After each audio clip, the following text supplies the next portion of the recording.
Bien, muy buenos días o muy buenas tardes ya, ¿no? Estamos con Agustín dando una gira continental y cada 2 o 3 días estamos cambiando el uso horario, así que estamos un poco confundidos, un poco agotados por todo este trajín y al mismo tiempo súper felices por toda la repercusión que estamos logrando con el libro negro de la nueva izquierda.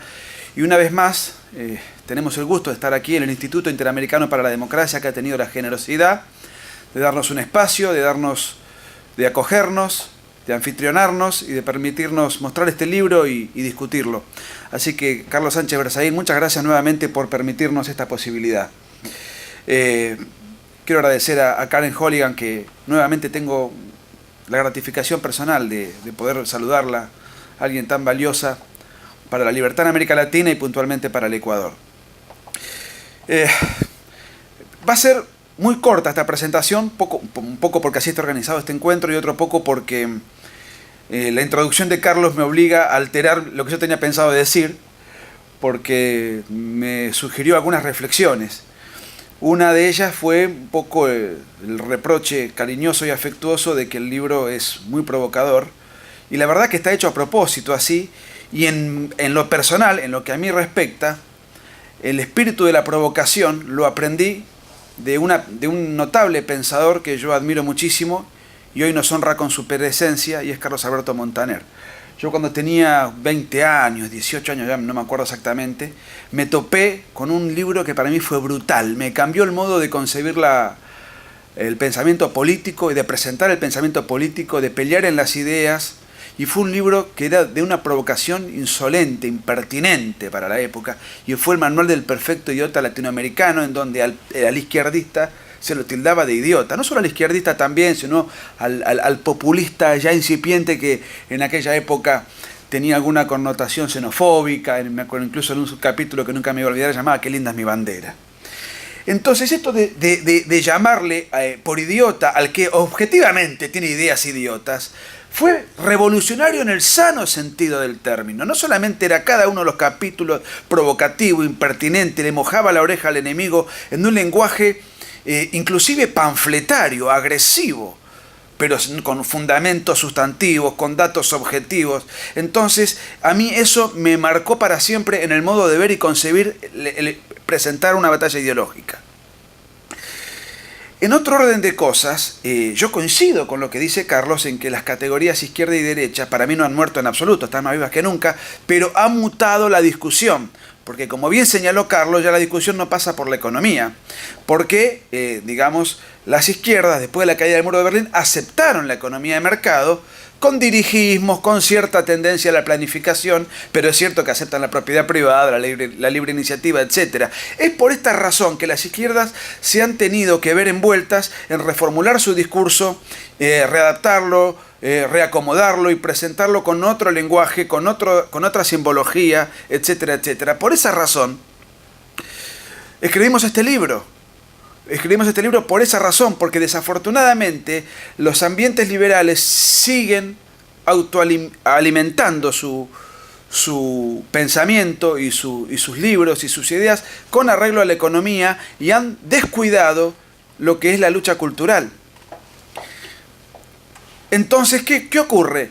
En muchos ambientes, los sectores que históricamente fueron de derecha se dejaron colonizar culturalmente por la izquierda. Y como la izquierda acepta el mercado, entre los partidos de derecha y los partidos de izquierda tradicionales, la discusión ideológica es aburridísima. Como decía alguna vez, ironizó Khrushchev, en otro tiempo y con otro contexto, decía que las elecciones en Estados Unidos son tan aburridas entre el Partido Demócrata y el Partido Republicano que era una disputa entre Pepsi y Coca-Cola, digamos. Las diferencias eran de marketing prácticamente, de packaging. Y esto es lo que está sucediendo en Occidente. La izquierda acepta el mercado y el centro derecha solamente reducido a aspectos económicos, desatendió el aspecto cultural y ha sido colonizado por la izquierda en materia cultural. Por eso en Occidente está naciendo una nueva derecha, que advierte que la centro derecha está totalmente colonizada por ingenuidad, por cobardía o por corrección política. A punto tal esto es así, que, por ejemplo, en Venezuela, Capriles acusa a Maduro de no ser alguien auténticamente de izquierda. Fíjense cómo los partidos históricamente de centro-derecha han concedido el discurso y la manera de ver el mundo. O sea, Capriles no ataca a Maduro por lo que tiene de villano. Lo que tiene de villano Maduro es que es de izquierda. Entonces no puede haber una reacción tan tibia como decir Maduro no es auténticamente de izquierda, por ende es malo. No, es malo porque es de izquierda. Y las tropelías que hace, las hace en tanto y en cuanto aplica un programa izquierdista. Y entonces, ante ello, no podemos tener la oposición timorata que estamos viendo en muchos lugares del país, de la región, del continente, de Occidente. Por eso aparecen en escena en Venezuela gente que protesta contra el gobierno, pero aclara que no tiene nada que ver con la oposición tampoco. Porque hay una suerte de complicidad deliberada, implícita o no, o explícita. Pero es evidente que hay en los sectores de la histórica derecha, se han dejado fatalmente colonizar culturalmente e ideológicamente. Y la discusión es muy aburrida, entre otras cosas porque si la discusión pasaba por la economía y la izquierda acepta el mercado, entonces esto se torna una suerte de diálogo repetitivo, redundante. Pero empiezan a aflorar nuevas expresiones que empiezan a advertir que hay una izquierda que presenta batalla en los planos culturales, una derecha que no conoce de qué se trata esta embestida, y entonces aparece una derecha alternativa que intenta dar respuesta a todo esto.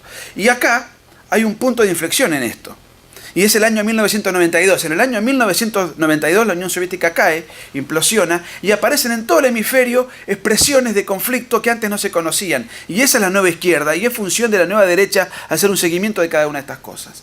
En 1992, en Bolivia, por primera vez y aprovechando que se cumplían 500 años de que el genocida Colón había llegado a las Américas, el narcotraficante Evo Morales lleva adelante la primera marcha indigenista, que une al Oriente y al Occidente.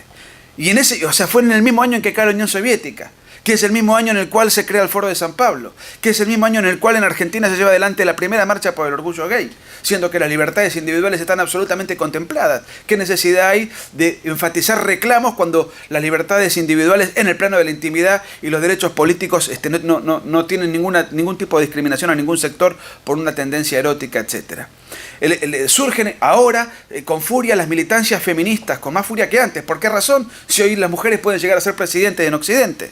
¿Por qué razón? Ahora aparecen con furia expresiones de conflicto social. ¿Quién los maneja? ¿Quién los inyecta? Aparece el indigenismo con Evo Morales, la ideología de género se impone en Occidente. En 1992 nace el proyecto bolivariano, porque en 1992 Hugo Chávez Frías intenta llevar adelante el golpe de Estado contra Carlos Andrés Pérez. Todo nace en ese año. El Foro de San Pablo, indigenismos, el ecologismo nace en América Latina en 1992, porque en 1992 en la ciudad de Río de Janeiro se lleva adelante el primer Congreso Internacional de Ecología Popular. Es constante como todo aparece en 1992, una nueva izquierda reconvertida con nuevas caretas, con nuevas máscaras, y como la derecha solamente ensimismada con un economicismo que sirvió para un momento de la discusión, pero que hoy ya está de modé, porque hasta la izquierda acepta el mercado, entonces se dejó copar y cooptar en todo el resto de las nuevas discusiones que estaban en ciernes y que hoy nos dominan. ¿Qué fue sino una discusión entre la izquierda y la derecha en la última elección norteamericana? Si tanto Trump como Hillary piensan más o menos lo mismo, ¿por qué todo el establishment comunicacional y financiero se puso al servicio de Hillary? Como nunca antes se dio tal cosa. ¿O acaso no fue una pelea cultural, particularmente de género, lo que incluso volcó las elecciones casi milagrosamente en favor de Donald Trump? ¿No fue acaso una expresión ligada a los aspectos relacionados con el multiculturalismo, ligadas a la tradición occidental y cristiana, ligados a la defensa de la familia, ligados al financiamiento estatal en las políticas de género o para financiar el abortismo internacional a través de la Planned Parenthood? Eso no ha influido en la elección norteamericana. Eso pone de manifiesto que la discusión izquierda y derecha no tiene hoy, es cierto, en eso coincido con Carlos, ninguna relación con la discusión que se daba en la época de la Guerra Fría. La discusión pasa por otro lado. Hoy tiene otros condimentos, otros componentes, y lamentablemente muchos sectores afines a nosotros han descuidado esta evolución de la izquierda, no le han hecho un seguimiento, y eso es lo que hemos intentado hacer en el libro, que como ya anticipó Agustín, pretendía tener capítulos sobre temas varios, pero tuvimos que solamente reducirlo a un aspecto puntual, que es el aspecto de la ideología de género, porque la complejidad nos impedía analizar o articular o sistematizar la denuncia o el desenmascaramiento que pretendíamos hacer en 50 páginas, que es lo que puede tener un capítulo más o menos bien logrado, y no teníamos forma de hacerlo de una manera tan apretada. La ideología de género es algo sumamente complejo que por cuestiones de tiempo no podemos desarrollar, y la parte que a mí me toca es analizar el rol de los lobbies LGBT inyectados por la izquierda, colonizados culturalmente por la izquierda, teledirigidos, etcétera, etcétera. Y esto no es un invento nuestro, no es una cosa conspiracionista a la cual nosotros no abrevamos, sino que es una ideología bien pensada, pergeniada por todos pensadores que podemos mencionar solamente como referencia, porque el pensamiento de cada uno de ellos está en el libro citado y analizado, que es el de Herbert Marcuse, que citó Agustín, el de Michel Foucault, padre y personero de estas corrientes que hoy se asumen públicamente como LGBT, y era el pensador de cabecera del Mayo francés. El pensador de moda cuando se dio el Mayo francés era Marcuse. Pero ya Michel Foucault era un gran influyente que poco después explotó como el gran heredero de lo que hoy se conoce como marxismo cultural, como el padre intelectual que aglutina a un montón de expresiones izquierdistas que no tienen que ver con la lucha de clases o con la cuestión economicista. Y después esto ha seguido profundizándose a través de muchos autores, todos de izquierda. Inequívocamente en algún momento se afiliaron al Partido Comunista. Y entonces no podemos estar desatentos pensando que bueno, que la diversidad, que la inclusión, que la libertad. Nadie está en contra ni de la diversidad, ni de la libertad individual, ni mucho menos de la libertad en el plano de la intimidad. Lo que pasa es que detrás de esta pretensión liberadora se esconde una militancia de opresión. Y eso es lo que está analizado en el libro. La ideología de género apunta a reventar a la familia por un montón de argumentos que no puedo desarrollar ahora y que tiene que ver con la guerra de los sexos, con la promoción, con reducir la familia a un subproducto circunstancial equiparable a cualquier amontonamiento de coyuntura, etcétera, etcétera. Es muy complejo el tema, pero la ideología de género intenta reventar a la familia por un montón de razones que están desarrolladas, en el caso que me toca a mí, en 150 páginas, y otras 150 páginas las desarrolla Agustín cuando trata el feminismo. Esto que podría verse en principio como un discurso ultraconservador y religioso, no pasa por ahí, no tiene ninguna connotación religiosa. A la izquierda le interesa reventar la tradición occidental y cristiana, y no tiene ninguna connotación religiosa esa afirmación. ¿Por qué razón? Porque cuando la izquierda quiso hacer una revolución armada, una revolución de guerra de guerrillas para tomar el poder del Estado, se valió de la guerrilla y del terrorismo. Naciendo como ejemplo histórico, como paradigma, como norte, como referencia, fue la revolución castrocomunista con el Che Guevara en Sierra Maestra, etcétera, en el año 59. Y a partir de ahí, todas las guerrillas de la década del 60 y 70 querían hacer una revolución armada conforme a los cánones de la época, para saltar el poder del Estado. Y para eso se valieron del terrorismo montonero en Argentina, del MIR en Chile, de los Tupamaros en Uruguay, la FARC en Colombia, el ELN también en Colombia, y la guerrilla luego guevarista que se llevó adelante a fin de los 60 en Bolivia. El Frente Farabundo Martí en El Salvador, Sendero Luminoso en Perú, etc. Ahora bien, la revolución, ¿qué ocurrió con las guerrillas y con el terrorismo de los años 60, 70 y 80? Fracasaron por tres razones. Primero, se quedaron sin el obrero para capturar, porque el obrero ya, como señaló Agustín, no quiere cambiar el mundo, sino que quiere cambiar el auto. Segundo punto, la guerrilla no le puede ganar nunca a un ejército profesional. El terrorismo no le puede ganar nunca una guerra a un ejército profesional. Y el caso cubano merece una charla para otro momento. No le ganó una guerrilla al ejército de Batista. Fueron un montón de circunstancias que contribuyeron a que Fidel Castro tome el poder del Estado. Lo que las guerrillas de la época creyeron es que efectivamente fue una revolución auténticamente guerrillera, que le logra ganar con la voluntad a un ejército profesional. Pero eso Cuba fue la excepción y fue la regla. Pero ese espejismo lo compraron todas las guerrillas de la época y se lanzaron a lanzarse contra el orden constituido y no lo pudieron lograr. Y el tercer punto es que la guerrilla y el terrorismo no logra consenso popular, no logra consenso en las masas, por consiguiente la debilidad militar no la pueden tampoco compensar con una fortaleza política, con una presencia social de simpatía popular. Tampoco lo pudieron lograr. Ya termino. Pues tuve que extenderme 3 minutos, Carlos, para poder responder algunas inquietudes que me surgieron a partir de tu exposición y de tu gentil presentación.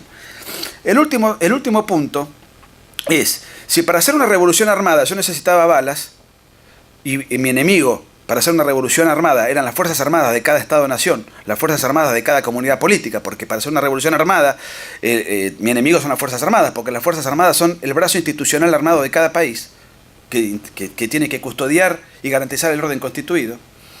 Para hacer una revolución cultural lo que hay que reventar es la tradición cultural de un país. Y la tradición cultural de Occidente es la tradición cultural cristiana. Independientemente de la fe que cada uno tenga e independientemente de la existencia o no de Dios. Porque una persona puede ser perfectamente atea, pero si le damos un cuestionario de 10 preguntas básicas va a ser cristiano. Porque nuestra cosmovisión es cristiana independientemente de si existe o no Dios e independientemente de nuestra fe. Porque una persona de Occidente sabe que robar está mal, que no hay que codiciar bienes ajenos, que no es de caballero de ser la mujer del prójimo, que mentir está mal, que hay que honrar al padre y a la madre. Si nosotros tomamos un ateo de Medio Oriente, aunque no crean Alá, va a tener una cosmovisión de la sexualidad, de la religión, de la libertad, de la familia, absolutamente consustanciada con su lugar de pertenencia, más allá de la discusión teológica, que no nos importa darla porque no es nuestro tema y que no está plasmada en el libro. Pero hay que reventar entonces los valores cristianos. A esto apunta a la izquierda. Porque así se puede hacer una revolución cultural. ¿Y cuáles son las instituciones custodias y dadoras de la tradición cultural de una civilización? Por lo menos en Occidente ha sido históricamente la familia y las instituciones religiosas. Insisto, independientemente o no de la creencia de Dios, o independientemente o no de la religión en la cual uno escribe. Entonces, dentro de las múltiples caretas donde la izquierda se vale para llevar adelante la revolución cultural, en el tema que nos ocupa, la ideología de género tiene por misión reventar esa tradición, y para reventar esa tradición tiene que reventar instituciones que son custodias y dadoras de esa tradición y de esos valores, y una de las instituciones fundamentales es la familia. Eso está desarrollado en el libro, no lo podemos explicar ahora, pero invitamos a que lo lean. Carlos Sánchez Berzaín, te quiero agradecer infinitamente tu generosidad, tu disposición. He venido muchas veces aquí y nunca dejo de agradecer que cada tanto podamos darnos un abrazo y compartir una charla como esta. Y estoy muy agradecido a vos y a todo el instituto. Bueno, Karen, ya te mencioné, no estabas en el momento en la sala. Y nuevamente, Carlos Alberto Montaner, una alegría. Me inspiraste cuando yo era muy chico. Y 20 años después, poder compartir un espacio con esto es de alguna manera como quien en la televisión miraba a los grandes futbolistas que admirábamos nosotros en la década del 80, cuando Argentina salió campeón en el 86. Y después tener que compartir un partido con ellos es una suerte de sueño del pibe, como decimos en Argentina. Muchas gracias por todo.